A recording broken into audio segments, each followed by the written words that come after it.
시편 83편 침묵하지 마소서. 하나님이 침묵하십니다.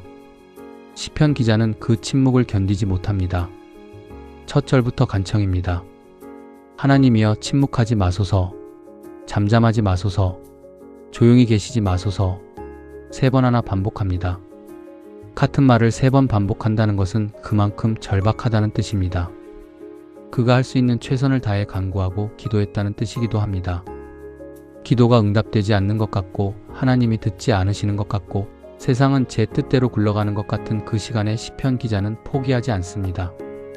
오히려 더 간절하게 부릅니다. 시편 기자는 자기가 처한 현실을 숨기지 않고 드러냅니다. 대적들이 떠들고 있습니다. 주를 미워하는 자들이 머리를 들었습니다. 그들은 모의합니다. 이스라엘을 없애버리자. 나라로서 기억조차 되지 않게 하자. 하나님을 두려워하지 않는 사람들의 마음과 입에서 나오는 말은 거칠기 짝이 없습니다. 그들의 칼끝은 정확하게 이스라엘을 겨냥합니다. 그들의 면면도 시편 기자는 고발하듯 기록해 두었습니다. 시편 83편에는 10개의 민족 이름이 등장합니다. 에돔, 이스마엘, 모압, 하갈, 그발, 암몬, 아말렉, 블레셋, 두로, 아수르까지 사방이 적입니다. 이스라엘을 둘러싼 모든 방향에서 연합한 적들이 몰려옵니다. 이 포위망 안에서 시편 기자는 하나님을 향해 소리칩니다. 지금 무엇을 하고 계십니까? 이 기도는 정치적이기 이전에 신학적입니다. 시편 기자가 두려워하는 것은 단순히 전쟁의 패배가 아닙니다. 하나님의 이름이 지워지는 것입니다. 이스라엘이 사라진다는 것은 하나님의 백성이 사라진다는 것이고 하나님의 백성이 사라진다는 것은 하나님의 이름이 이 땅에서 기억되지 않는다는 것과 같습니다. 그것을 시편 기자는 견딜 수 없습니다. 내가 살고 싶어서가 아니라 하나님의 이름이 지워지는 것을 막고 싶어서 기도합니다. 이 처절한 기도의 동기가 여기에 있습니다. 시편 기자는 역사를 불러옵니다. 미디안에게 하셨던 것처럼 시스라와 야빈에게 하셨던 것처럼 오렙과 스앱에게 하셨던 것처럼 해달라고 간구합니다. 과거의 구원이 현재의 기도를 붙드는 근거가 됩니다. 하나님이 전에 하셨다는 것을 알기에 지금도 하실 수 있다고 믿습니다. 기억은 단순한 회고가 아닙니다. 기억은 믿음의 뿌리입니다.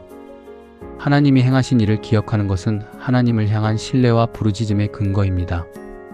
하나님이 행하신 역사를 기억하는 사람이 현재의 위기 앞에서 무너지지 않는 이유입니다.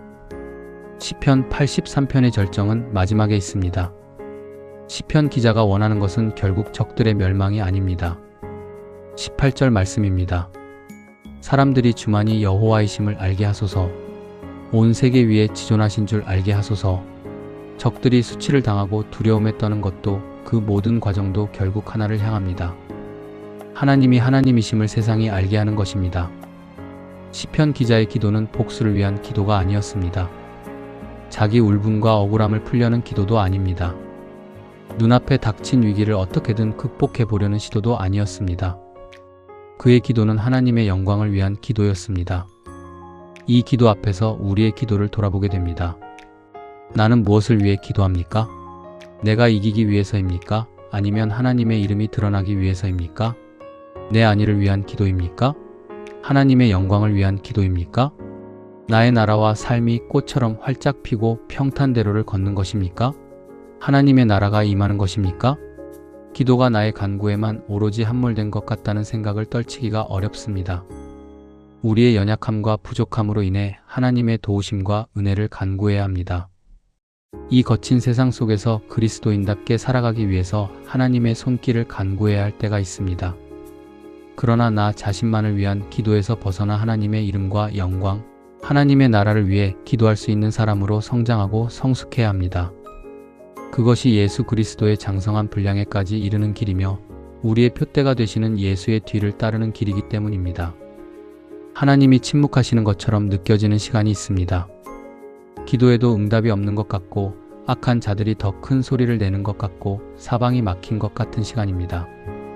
그 시간에 시편 기자는 포기하지 않았습니다. 하나님의 과거를 기억하며 현재를 버텼습니다. 자신의 생존이 아니라 하나님의 이름을 붙들었습니다. 그리고 마침내 고백했습니다. 주만이 여호와이십니다. 그 고백이 기도의 끝이고 믿음의 시작입니다.